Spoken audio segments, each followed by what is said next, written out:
Hola, un cordial saludo para todos. Hoy quisiera hablarles un poquito sobre lo que es el entrenamiento polarizado, una nueva tendencia, un nuevo modelo de entrenamiento que está surgiendo, sobre todo en los deportes de resistencia aeróbica, deportes como el ciclismo, el triatlón, biatlón, el atletismo, entre muchos otros deportes de resistencia. Están usando mucho este modelo de entrenamiento polarizado, del cual quisiera comentarles. Esto se viene hablando realmente desde el año aproximadamente 2004, pero solo hasta los últimos años ha cobrado realmente gran trascendencia, sobre todo por los artículos más recientes que han habido al respecto y todos los estudios que han habido desde el punto de vista fisiológico detrás de este modelo. Así que hablemos un poquito de este modelo de entrenamiento polarizado aplicado en este caso al ciclismo. Entonces, todo parte de un modelo fisiológico de cómo uno se adapta al entrenamiento deportivo. Tiene que haber un estímulo puntual y a través de ese estímulo que es la actividad física se generan unas ciertas adaptaciones siempre y cuando se deje descansar o recuperar adecuadamente el cuerpo. Todo parece muy sencillo, pero el problema es a mediano y largo plazo qué tipo de adaptaciones vamos generando y que no nos sobrelleve la fatiga. Hacia la década de los 90, comenzando los 2000, con el advenimiento del potenciómetro, de los cálculos de potencia en el mundo del ciclismo, se hablaba mucho y se empezó a hablar mucho al respecto de las famosas 7 zonas, cortesía precisamente de Andy Cogan, quien describió 7 zonas usando un potenciómetro en cuanto a intensidad como tal. Entonces, cuando hablamos de intensidad a la hora de hacer ciclismo, podríamos usar un potenciómetro para calcular qué tan fuerte le estamos haciendo esa actividad. Entonces, se empezó a hablar de cómo, por ejemplo, cuando entrenamos muy cercanos al umbral, zonas casi que terminando la zona 3, empezando la zona 4 de intensidad sobre una marcación de 7 zonas de entrenamiento, tendríamos entonces la posibilidad de tener mejores beneficios desde el punto de vista fisiológico. Por ejemplo, el tener un mayor plasma sanguíneo, más actividad de las enzimas mitocondriales, un aumento del umbral láctico, un aumento del glucógeno almacenado en músculo, la conversión de fibras musculares a tipo 1, que son las que son resistentes a la fatiga, aumento de la vascularización o de la capilarización a nivel del músculo, el aumento del VO2, el aumento del gasto cardíaco. O sea, la idea era de que dentro de este entrenamiento en el umbral pudiéramos generar adaptaciones muy rápidas y muy contundentes que mejoraran el rendimiento deportivo. Y eso aparentemente funcionó muy bien durante muchos años, se volvió algo muy popularizado y de hecho muy comercial el poder tener entrenadores que exigieran al máximo a sus deportistas y que el deportista siguiera entrenando prácticamente todo el tiempo sobre los umbrales. Pero esto fue cambiando. Un investigador que se llama Steven Seiler, un investigador americano con un doctorado de Estados Unidos, pero se fue a Noruega, en donde allá hizo otras investigaciones y quiso realmente cambiar su visión en cuanto a esto del entrenamiento deportivo. Y empezó a estudiar, bueno, cómo se están entrenando los élites, los atletas élites, atletas olímpicos, previo a unas medallas de oro.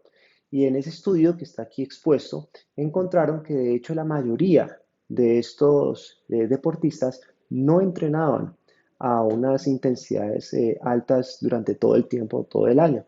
De hecho, se encontró que aproximadamente el 80% de sus sesiones o más se encontraban en unas intensidades muy bajitas, inclusive por debajo del umbral ventilatorio 1, que son una intensidad que es bastante baja. Y solamente alrededor del 20% o un poquito menos de esas sesiones eran de alta intensidad. Entonces, cuando encontraron este tipo de hallazgos y se empezó a ver, digamos, el volumen de entrenamiento que se veían en ciertos atletas de resistencia, encontraron que el volumen era de los más importantes, era de las, digamos, de las variables que más se tiene que tener en cuenta a la hora de hacer entrenamiento de resistencia. Por ejemplo, un ciclista se encuentra que perfectamente al año puede hacer 1.200 horas por cada año de entrenamiento. Todo entonces surge a raíz de que el volumen de entrenamiento está muy asociado a lo que se llama la biogénesis mitocondrial, cómo las mitocondrias ganan mayor masa, más volumen, más número de mitocondrias a nivel muscular. Y esta biogénesis mitocondrial es estimulada a través del ejercicio y es estimulada sobre todo cuando uno hace mucho volumen. ¿Qué se ha encontrado? Que cuando hacemos intensidad también hay un aumento de la biogénesis mitocondrial, pero de una manera un poquito distinta. Generalmente, cuando uno hace ejercicio, se estimula algo a nivel del núcleo de las células, que es el PGC1 alfa, que es una proteína, que a su vez hace un efecto a nivel de la mitocondria, haciendo como un activador de muchas otras proteínas y enzimas a nivel mitocondrial, que hacen que a su vez la mitocondria gane mayor masa y a su vez se generan o se multipliquen el número de mitocondrias a nivel muscular. Este mismo efecto se ve cuando se hace entrenamientos con bajo contenido de glucógeno muscular. ¿Qué se ha sabido en cuanto al entrenamiento deportivo? Se sabe, por ejemplo, que el entrenamiento de sprint interválico puede generar unas mitocondrias que trabajen mejor, que tengan una mejor respiración.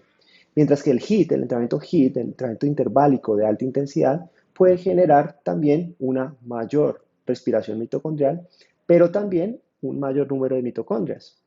Lo mismo sucede con el entrenamiento de fondo, el entrenamiento de resistencia de muy baja intensidad o un entrenamiento lento de largas distancias, en donde el volumen de las mitocondrias es lo primero que realmente se estimula. ¿Qué sería entonces si nosotros pudiéramos tener lo mejor de los dos mundos? Es decir, aumentar la respiración mitocondrial y a la vez aumentar el contenido o la cantidad de mitocondrias. Y a partir de estas investigaciones de la fisiología, se propuso entonces la posibilidad de generar un nuevo modelo de entrenamiento que estimule estas dos situaciones, una mejor respiración mitocondrial, un mayor número de mitocondrias, y a raíz de esto fue que fue partiendo, originándose el entrenamiento polarizado. Esta es la pirámide de Seiler, de jerarquía de Seiler. Es una pirámide que nos muestra qué es lo más importante en un deportista de resistencia, empezando por el volumen de entrenamiento, posteriormente el entrenamiento de alta intensidad, posiblemente interválico, luego la distribución de estos entrenamientos de alta intensidad. A partir de ahí hay otras variables del entrenamiento que, si bien es cierto, son importantes, no son tan importantes como las tres previamente mencionadas, como es la periodización, como los modelos de microperiodización, como es el estímulo del entorno, como entrenar en altitud, o inclusive entrenar por pacer o alguien que marque un ritmo determinado, o en últimas el tapering, que es justo hacer un relativo descanso previo a una competición con el objetivo de generar recuperación. Entonces, lo más importante es la base de la pirámide. Y en eso entonces Steven Seiler ha trabajado bastante y nos convertimos desde un modelo de 7 zonas o usando frecuencia cardíaca de 5 zonas de intensidad y pasamos a realmente solo 3 zonas de entrenamiento, en donde las 3 zonas están separadas principalmente por los umbrales. Entonces, tenemos el primer umbral, que es el primer umbral ventilatorio, lo que muchos asocian a veces con el umbral aeróbico, aunque precisamente no son lo mismo, pero se pueden asociar en cuanto a el momento en que ocurre, en el momento de la intensidad. Entonces, este umbral aeróbico o el umbral ventilatorio 1, hacia abajo marca unos niveles de lactato aproximadamente alrededor de 2 milimoles por litro y debajo de esto se considera un ejercicio de muy baja intensidad o lo que Steven Seiler en su modelo polarizado llamaba zona 1. Luego tenemos una zona 2 que es entre el primer umbral ventilatorio y el segundo umbral ventilatorio, que a veces lo asocian con el umbral anaeróbico, con un lactato aproximadamente de 4 milimoles por litro. Y la zona 3 es de alta intensidad, que es la zona por encima del umbral ventilatorio 2 o el umbral anaeróbico. De modo que estas son las 3 zonas. Se simplifica mucho, ya no hablamos de 7 zonas o de 5 zonas, sino que ya estamos hablando solo de 3 zonas. ¿Y cuál es la propuesta que se ha hecho en cuanto al modelo polarizado? Que el 80% de los entrenamientos, de las sesiones de entrenamiento se realicen en esa primera zona, zona 1, zonas de muy baja intensidad, mientras el 20% aproximadamente restante se realicen en la zona 3, zonas de altísima intensidad. ¿Con qué objetivo? Porque es que el error más grande que comete el deportista o el ciclista es que desafortunadamente entrenamos siempre sobre el umbral, el umbral, el umbral. Claro, genera muchas adaptaciones al comienzo y muy rápidas, pero ¿qué se ha encontrado? Porque es que la mayoría de los estudios que trabajaban sobre deportistas que siempre estaban entrenándose sobre el umbral, se encontraban que eran de estudios de 4 semanas, 6 semanas, tal vez 8 semanas, pero no sabíamos qué ocurría después. ¿Y qué se ha encontrado? Que después de un periodo de tiempo aproximadamente de 6, 8 semanas en adelante, pudiéramos encontrarnos ante la fatiga en un deportista que se nos puede estancar en su rendimiento deportivo. Y el punto de la fatiga puede ser tan alto que no podríamos con esa fatiga llevar a cabo entrenamientos de altísima intensidad que son en teoría los de mayor calidad. los que nos va a generar realmente una mejoría desde el punto de vista de varias variables fisiológicas como el VO2 o en su efecto como el mismo umbral anaeróbico. Entonces, esta propuesta es bastante interesante porque permite la recuperación, pero a su vez cuando hay que hacer entrenamientos de alta intensidad, se hace sin ningún problema, llevando a cabo entrenamientos bastante interesantes. Entonces, ese es el modelo polarizado descrito por Steven Seiler y otros investigadores que han investigado sobre el tema. Y la idea y la propuesta es que los deportes de resistencia puedan acogerse a este modelo en donde la mayoría de los entrenos, aproximadamente el 80%, son en zona 1, 20% en zona 3 y prácticamente no haríamos entrenamientos en zona 2. ¿Para qué? Para evitar precisamente quedarnos en esa zona 2 que es tan perjudicial desde el punto de vista de la fatiga muscular. Aquí encontrarán de hecho cómo pudiera uno calcular aproximadamente estas tres zonas según el modelo polarizado, basándonos ya sea en frecuencia cardíaca, ya sea a través de lactato, si tuviéramos la opción, y cómo podemos hacer esa referencia usando las 5 zonas de entrenamiento basándonos en frecuencia cardíaca máxima y cómo poderlo extrapolar a un modelo de solamente 3 zonas. Entonces, bastante interesante cómo podemos llevar esto a cabo. Entonces, estos son la comparación de los dos modelos más hablados en cuanto al entrenamiento de resistencia aeróbica. Tenemos arriba el primer modelo que es básicamente entrenar siempre sobre el umbral en la gran mayoría de los entrenamientos, siempre entre esos dos umbrales, que son entrenamientos que generan mucha fatiga, o comparativamente poder entrenar en una gran mayoría de las veces, 80% en zona 1, bajo el modelo polarizado de 3 zonas, y el 20% en zona 3. Tratar de no hacer mayores entrenamientos en zona 2, que es la zona intermedia entre esos dos umbrales. Si no contáramos con potenciómetro o frecuencia cardíaca para evaluar la intensidad y saber en qué punto me encuentro, si estoy por debajo del umbral aeróbico, si estoy por encima del umbral anaeróbico o estoy en la mitad, podemos usar las tablas de percepción subjetiva del esfuerzo. La más reconocida es la escala de Borg, que va de 6 a 20, o también tenemos la escala modificada de Borg, que va de 1 a 10. Esa es una opción que ustedes tienen en donde todo lo que sea una percepción subjetiva de 1 a 10 por debajo de 3 se considera que es por debajo del umbral aeróbico, del umbral ventilatorio 1, y todo lo que sea entre 3 y 4 estaríamos hablando de zonas entre los umbrales, que es la zona 2 del modelo polarizado, y cualquier entrenamiento cuya percepción subjetiva del esfuerzo de 1 a 10 se considere mayor de 5, podríamos considerarlo en zona 3 bajo el modelo polarizado. También tenemos la opción de usar el TOC test o el test del habla para determinar intensidades. Sabemos que sería zona 1 bajo el modelo polarizado si somos capaces de hablar sin ningún problema o cantar o hacer frases completas. Cuando ya no somos capaces de hablar tan fácilmente, donde ya las frases de pronto son un poco más cortas, estaríamos entre los umbrales.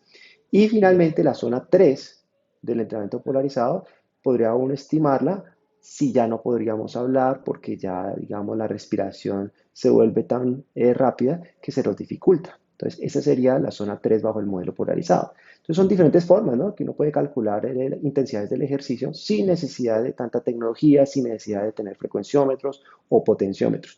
Han habido estudios en ciclistas recreativos en donde también han hecho una investigación acerca de cómo la distribución de la intensidad del entrenamiento puede ser positivo para ciertas adaptaciones y lo que se ha demostrado es que efectivamente un modelo polarizado puede favorecer el entrenamiento deportivo inclusive a nivel recreativo.